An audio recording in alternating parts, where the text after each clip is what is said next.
Welcome to the Speed and Nguyen's Deep Dive podcast. Great to be here. So, if you're plugged into, well, anything online, you've probably felt that huge buzz around the Project Hail Mary movie trailer. Oh, absolutely. It wasn't just a trailer drop. It was more like an event. Exactly. It just exploded. We're talking 400 million views in a single week. Which is just staggering numbers. Yeah. Especially for a film that's not a sequel, not a remake.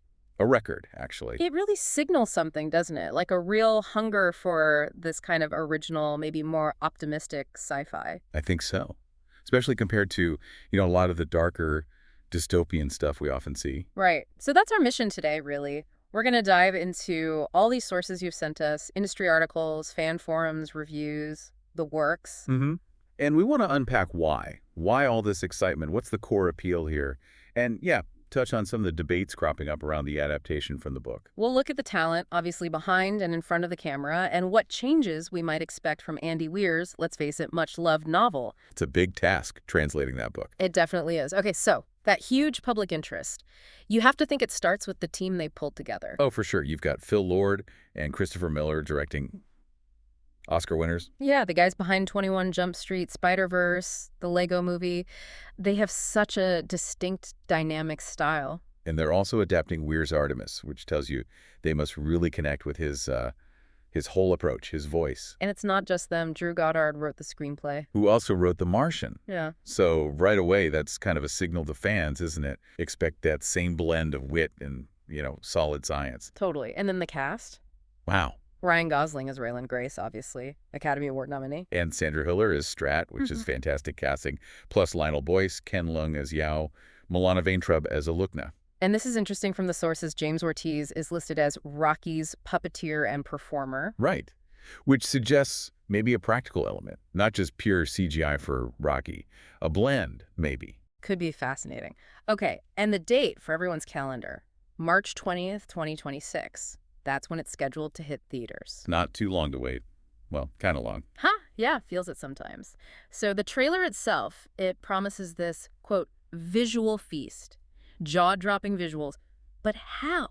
How are they getting there? Well, a huge part of that has to be Greig Fraser doing the cinematography. Oh, man.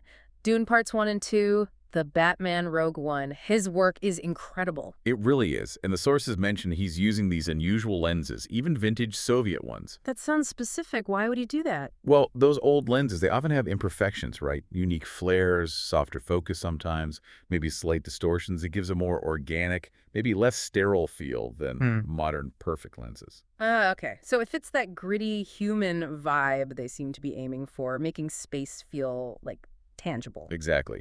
And they mention his use of shallow depth of field specifically. Yeah, explain that a bit. So that's where your subjects say, Ryan Gosling's face is sharp, but the background is really blurred out. It forces your eye onto the character. Right. And the sources suggest Fraser uses that to show Grace's isolation at first, and then later, his connection with Rocky. It directs your focus emotionally. That makes sense. That focus on the human side, even billions of miles from home. Gosling himself called it insanely ambitious and basically why we go to the movies. Yeah, and you see that humanity right from the start. Grace waking up upside down, totally confused, in over his head, literally. Yeah. And the film aims to be the most human sci-fi in years. The sets, too, described as an extension of Ryan's personality. Organic, gritty. Not the usual shiny chrome spaceship. Definitely not. And you see that humanity in the little things, too, apparently. Like the dialogue. Oh, so. Well, like Grace saying he's several light years from my apartment instead of just from Earth. Yeah. It makes it personal, relatable, grounded. Little touches like that matter. They do. And the scientists back home, described as work casual, slouching postures, not stiff archetypes. It all adds up to make these extraordinary circumstances feel, well, more real. And you can track Grace's journey, right? From the confused, who me guy to someone genuinely excited connecting with Rocky. They said the camera work reflects that too. Faster moves, more dynamic. Yeah, mirroring his internal shift. It's smart filmmaking. And you can't talk about Gosling without mentioning the humor. That not astronaut joke. Yeah. It's so perfectly Gosling and so perfectly Weir. It really is, that dry, slightly corny wit. And the trailer apparently has visual gags too. Yeah. Like that sequence, evolution from apes, cuts to anxious Gosling, then a reverse of the 2001 bone-to-ship transition. It's about finding humor in the scary stuff. Turning a scary moment into a gag that feels very Project Hail Mary. Absolutely, but achieving all this visually. It takes serious tech horsepower. Oh, definitely. The sources list some top-tier VFX houses, Framestore, ILM, Sony Pictures Imageworks, DUF, Wiley Comedal. They're not messing around. And using 8K RED cameras, that's a lot of data. Huge amounts. And LED volume stages with Unreal Engine 5. That's the big thing now, building these immersive digital sets the actors can actually see and react to. Right, not just green screen. It helps the performance, the lighting. Totally. Plus, they're using cloud-based render farms to crunch all that CG data. And Dr. Michael Tran from ILM mentioned something important. What's that? That the cosmic visuals, the microgravity effects, they're all checked against actual NASA data sets. So even the spectacle has a basis in real science. That's crucial for a Weir adaptation. Which brings us to the story itself, for anyone who maybe hasn't read the book. Right. The basic setup is Ryland Grace, former science teacher, wakes up alone on a spaceship, light years from home, with amnesia. Yeah, high stakes from the get-go, and he slowly pieces it together, his humanity's last hope. Because there's this alien microbe, astrophage, that's dimming the sun, eating its energy, threatening Earth with an ice age, basically. Extinction. And his job, somehow, is to find a molecular solution. Stop the astrophage, save the world, no pressure. Just a bit. And this is where Weir's famous scientific rigor comes in. How does the film handle that? That's a big question for fans. It seems like they're taking it seriously. They brought in actual scientists as consultants. Yeah, Dr. Priya Rao, an astrobiologist from Caltech, engineers from NASA's Jet Propulsion Laboratory. Wow. And they advised on things like extremophile physiology, how life could survive in space, and the propulsion system, that solar sail photon drive thing. Making sure that cool sci-fi tech is at least plausible. Exactly. And even the lab stuff on the ship, like in-flight PCR for DNA analysis or those tiny lab-on-a-chip devices, the sources say those depictions line up with real-world prototypes. They're doing their homework. Which is great for the science nerds among us. But does that detailed science maybe risk slowing things down for a big movie audience? That's always the balancing act, isn't it? And speaking of audience appeal, this is where we hit that controversy, especially for book readers, the Rocky reveal. Ah, yes. The trailer shows Rocky, the alien companion, pretty clearly, pretty early on. And book fans were not universally thrilled. No. There was definite disappointment expressed online, on Reddit, review sites. The argument being that the book's big surprise wasn't that there was an alien, but who Rocky was and how that relationship developed. His appearance was saved for much later. They felt the trailer kind of gave away the best secret too soon. Ruined its best mystery was a phrase used. Yeah, it's understandable from their perspective. That slow burn reveal in the book is powerful. Playing devil's advocate here, can you really hide a main character, an alien buddy, for half a movie, or in a trailer meant to sell the film? It's tough. From a marketing standpoint, you probably want to signal what makes this movie unique. And the alien buddy dynamic is definitely unique. So the thinking might be, let's show Rocky up front to say, hey, this isn't just The Martian again. This is, well, a sci-fi buddy comedy. Kind of. Setting up the zaniest of duos, as one source put it. Hook people with the Gosling and Alien team up. It's a gamble trading book mystery for broader, immediate appeal. Which leads us neatly into the other changes we might expect. Adaptations always involve changes. Always. For pacing, for runtime. Like, it's pretty much expected. Grace will get his memory back and become functional faster than in the book. Can't spend too long on the amnesia phase. Makes sense. And Rocky's communication, that develops quite gradually in the book. Maybe simplified or sped up here. Very likely. And some plot points, like, remember chapter 25 where they're breeding the Tomoeba? That feels like prime montage material. Yeah, you can see that happening. What about the flashbacks? The book uses them a lot to fill in the backstory. Right, and the sources suggest many of those will probably be cut or condensed. Things like the details of how Grace got recruited, the email chains, some of the training specifics. Even the Strat stuff, like her making the controversial decision to send him in a coma.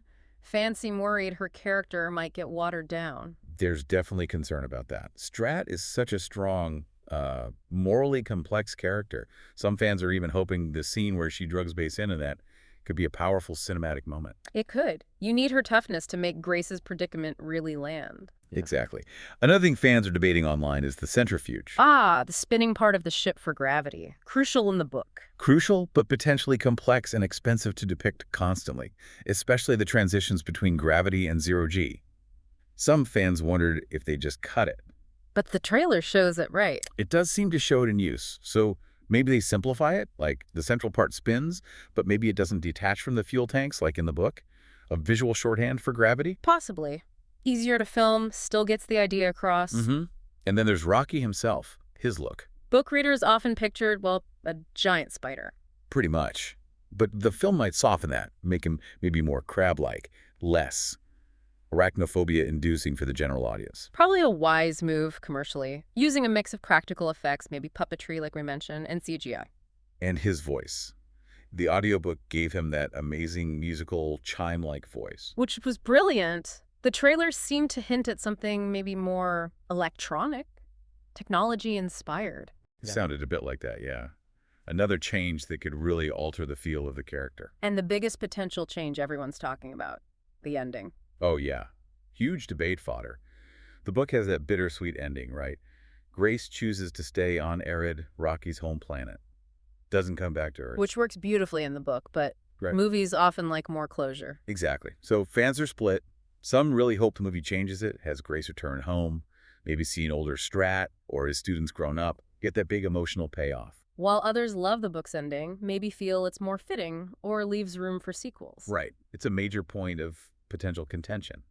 How they handle that ending could really shape how people feel about the whole adaptation. No doubt. So expectations are sky high, obviously, coming off The Martian's success. Definitely. Fans seem excited by Gosling's casting, by the potential for Rocky's character, the humor, the science. But there are nerves, too. Will the runtime be enough? Did the trailer maybe look a little too generic sci-fi in places? Can it capture the book's specific blend of, like, whimsy and hard science without feeling shallow? Those are fair concerns.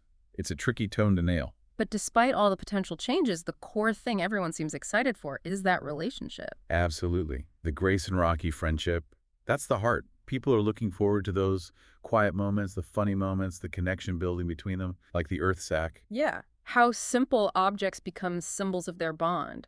That's what elevates it beyond just a space adventure. That unlikely connection. So when you boil it all down, what should you, the viewer, take away? This deep dive really shows Project Hail Mary isn't setting out to be just another sci-fi movie. No, it seems like a really careful, meticulous adaptation effort, trying to balance that big cosmic adventure with something deeply human and alien. With real science, that signature Weir wit, and aiming for genuinely spectacular visual. It's about resilience, connection, finding hope where you least expect it. Yeah, we've covered a lot here. The huge buzz, the amazing creative team, the fascinating visual approach, the science, the controversies, the potential changes from the book. It's clear they're aiming high, trying to capture that unique Weir magic. The science, the humor, the heart, but translate it effectively to the screen. Which is never easy. Never. So here's something to think about. We know the trailer revealed Rocky early, and we know adaptations mean changes. But thinking about the core of Project Hail Mary, that blend of smarts, humor, and that incredible cross-species friendship, what elements do you most hope they preserve or even amplify on screen? And why do you think that particular mix resonates so strongly with people right now? That's a great question to ponder. Definitely something to chew on. Well, thank you for joining us for this deep dive. Thanks for having me.